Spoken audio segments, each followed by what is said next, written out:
This short article is based on Leviticus 23 verse 17, when you have the Feast of Pentecost, and it's celebrated by the waving of two baked loaves before the Lord. But what's interesting is these baked loaves have leaven. And as far as I'm aware, this is the only example in Scripture where leaven is used in the sacrificial system. Leaven is always a picture of sin, and the sacrificial system is almost always geared around Jesus, who is sinless, and therefore no leaven is allowed. However, Pentecost is unique because it is indeed the birthday of the church, and the church is made up of redeemed sinners, and 2 is the number of witness. Therefore you have a clear pointing type, a picture of the church, a witnessing group made up of sinners who have been redeemed. And this is very important because many people have had bad experiences in churches. And I think it's important to realize that the Bible is very honest about the condition of the church.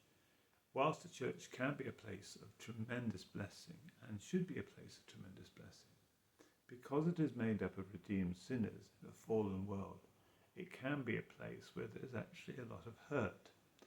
And you see this actually even in the New Testament. Jesus points out that as fast as the wheat is sown, the tares are sown afterwards. And God won't pull up the tares lest the wheat is destroyed. Likewise, you find that Paul, when he speaks to the Ephesian elders before he's going to Jerusalem, says that for 3 years he'd warned them that there would be false teachers. There'll be people coming up from within their own midst who would lead them astray. And you see John writing in his 3rd letter, talking about Diotrephes, who had literally taken over the church and refused John's people to come to the church and speak to the church.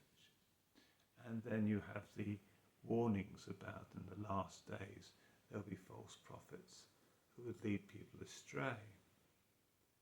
And so the consistent message is, whilst the church is indeed a blessing and done great good in the world, it is a blessing that is made up of redeemed sinners. Therefore there is the possibility of hurt and offence.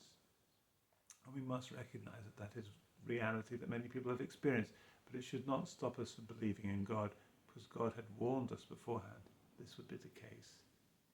And therefore we should still put our trust in God, even if we've been hurt by the church.